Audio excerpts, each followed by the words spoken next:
नमस्कार दोस्तों। आज हम बात करेंगे पेटीएम पेमेंट्स बैंक के बारे में।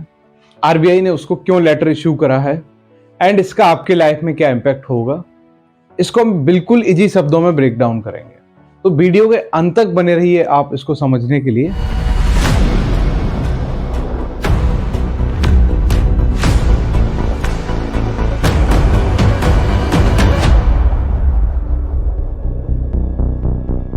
Paytm payments bank, it was started in the year 2017। Vijay Shekhar Sharma जो नोटबंदी के पोस्टर बॉय थे, उन्होंने पेटीएम पेमेंट्स बैंक के लिए लाइसेंस अप्लाई करा और उन्हें वो लाइसेंस मिला। उस टाइम पर 51% की स्टेक जो था वो विजय शेखर शर्मा के पास था और 49% का स्टेक पेटीएम पेमेंट्स बैंक में जो पेरेंट कंपनी है 197 कम्युनिकेशन लिमिटेड के पास था।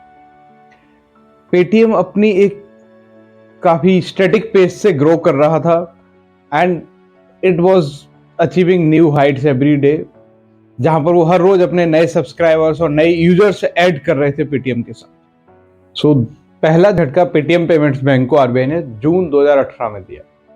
उस टाइम पर भी आरबीआई ने अपने ऑब्जर्वेशंस में पेटीएम को कुछ नए क्लाइंट्स ऑनबोर्ड करने पर रोक लगा दी।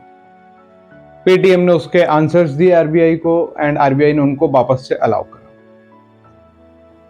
फिर से पेटीएम एक अपनी सही डायरेक्शन में ग्रो कर रहा था, लेकिन 2022 में आरबीआई ने कुछ रूमर्स थी मार्केट में अबाउट पेटीएम पेमेंट्स बैंक, इनके safety standard related to digital platforms, data से रिलेटेड कुछ मार्केट में रूमर्स थे कि ये डेटा बाहर लीक हो रहा है या अलग अलग मर्चेंट के पास ये डेटा जा रहा है।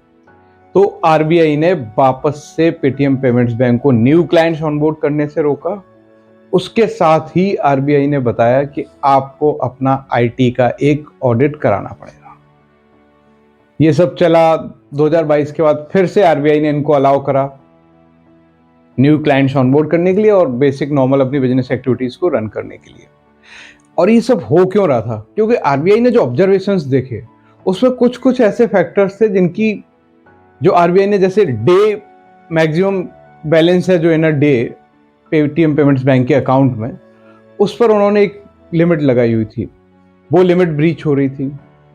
कस्टमर्स के केवाईसी जो थे वो प्रॉपर्ली नहीं थे। आरबीआई केवाईसी पे बहुत फोकस करता है। केवाईसी का मतलब नो योर कस्टमर्स। सो उससे रिलेटेड भी बहुत सारी कंसर्न्स थी। जब ये सारे पेटीएम ने वापस फिर से इनको आंसर्स दिए आरबीआई को एंड आरबीआई ने फिर से ऑपरेशंस रिज्यूम करने के लिए पेटीएम को अलाउ कर दिया। अभी जो नया डायरेक्टिव आया है आरबीआई का, उसमें आरबीआई ने बहुत ज़्यादा डिटेलिंग नहीं दी है कि आपको हम ये सारे ट्रांजैक्शंस करने से बैन क्यों कर रहे हैं, इसके रीजंस क्या हैं। बट एक इस पूरे एपिसोड में क्लियर कट कम्युनिकेशन है। वो कम्युनिकेशन ये है कि पेटीएम पेमेंट्स बैंक ने बार बार आरबीआई के इंटरवेंशन के बाद, आरबीआई की वार्निंग्स के बाद भी बहुत सारे रूल्स एंड रेगुलेशंस को फॉलो नहीं करा। उसमें से केवाईसी से रिलेटेड नॉर्म्स जो हैं वो प्राइमरी नॉर्म्स हैं। अब पेटीएम का होगा क्या आगे, पेटीएम कैसे कंटिन्यू करेगा? सो अभी आरबीआई ने जो बताया है कि 29 फेब के बाद कोई भी डिपॉजिट्स पेटीएम पेमेंट्स बैंक नहीं ले सकती है, ना ही उसके फास्टैग से रिलेटेड डिपॉजिट्स अपने अकाउंट में ले सकती है, ना ही कुछ भी लैंड कर सकती है पेटीएम पेमेंट्स बैंक। सो ये है आरबीआई का डायरेक्टिव 29 फेब के बाद पेटीएम पेमेंट्स बैंक के लिए। अब इस सब का असर क्या पड़ेगा? पेटीएम पेमेंट्स बैंक इसमें कर क्या रहा है? अगर आप यूजर हैं, आपका पेटीएम में अकाउंट है, तो आप अगर पेटीएम पेमेंट्स बैंक के अकाउंट होल्डर है, आपके पास जो भी पैसा है वापस अपने अकाउंट में किसी दूसरे अकाउंट में या किसी दूसरे डिजिटल वॉलेट में ट्रांसफर कर सकते हैं। पेटीएम पेमेंट्स बैंक होल्ड नहीं कर सकता आपका पैसा। सिमिलर अगर आप उनका एक नेशनल मोबिलिटी कार्ड है वो आप यूज करते हैं, तो उसमें जो भी पैसे हैं वो भी आप विड्रॉ कर सकते हैं। आप फास्टैग के लिए ऑब्वियसली किसी नए सर्विस प्रोवाइडर को चूज कर सकते हैं, जिससे गोइंग फॉरवर्ड आपको कोई इनकन्वीनियंस ना हो। अगर आपका कुछ भी बोनस रिवॉर्ड पेटीएम से आना है तो पेटीएम पेमेंट्स बैंक उसको आपके अकाउंट में, आपके वॉलेट में डाल सकती है। आरबीआई उस पर कोई रिस्ट्रिक्शंस नहीं लगा रहा है अभी। सो ये सारे स्टेप्स हैं पेटीएम पेमेंट्स बैंक के लिए, जो उसको यूजर को कोई भी इनकन्वीनियंस ना हो उसके लिए उसको ध्यान में रखना है। और आरबीआई ने अपने जो भी डायरेक्शंस दी हैं उसमें क्लियरली ये मेंशन्ड है। अब पेटीएम का होगा क्या? पेटीएम के साथ अभी सबसे बड़ा इशू है रेपुटेशन लॉस, बिकॉज इतने बड़े ऑर्गेनाइजेशन का जहां अप्रॉक्स 330 मिलियन सब्सक्राइबर और यूजर्स हैं पेटीएम के, उतने सारे लोग पेटीएम की सर्विसेज ले रहे हैं। सो पेटीएम के लिए सबसे बड़ा इशू है रेपुटेशन लॉस। पेटीएम का बिजनेस कैसे वर्क करता है? पहले पेटीएम था डिजिटल वॉलेट प्रोवाइडर, बाद में पेटीएम ने अपना पेटीएम पेमेंट्स बैंक इनेबल करा।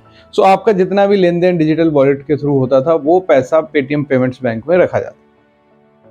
अब पेटीएम क्या कर रहा है? पेटीएम कुछ नए ऑल्टरनेट्स पर काम कर रहा है, जिसमें वो अपना बिजनेस पेटीएम पेमेंट्स बैंक से टर्मिनेट करके अपनी बैंकिंग सर्विसेज किसी थर्ड पार्टी बैंक के साथ अलाइन कर सकता है। तो ये है पेटीएम का फ्यूचर स्टेप, जहां से पेटीएम वापस से रिवाइव कर सकता है अपने ऑपरेशंस। लेकिन रेपुटेशन लॉस बहुत बड़ा है, ट्रस्ट बिल्ड करना पेटीएम के लिए अभी काफ़ी डिफिकल्ट होगा, और इस सब का इम्पैक्ट आपको पेटीएम के शेयर प्राइस पे कंटिन्यू देखने को मिल रहा है। Every day stock is falling. तो ये जो पैटर्न है वो पेटीएम के लिए डिफिकल्ट रहेगा। आई होप इस वीडियो के थ्रू मैंने आपको जो बताने की कोशिश करी है वो आपको शायद समझ में आया होगा कि पेटीएम पेमेंट्स बैंक के क्या इश्यूज थे और किस तरीके से यहाँ पे प्रॉब्लम्स क्रिएट हुई।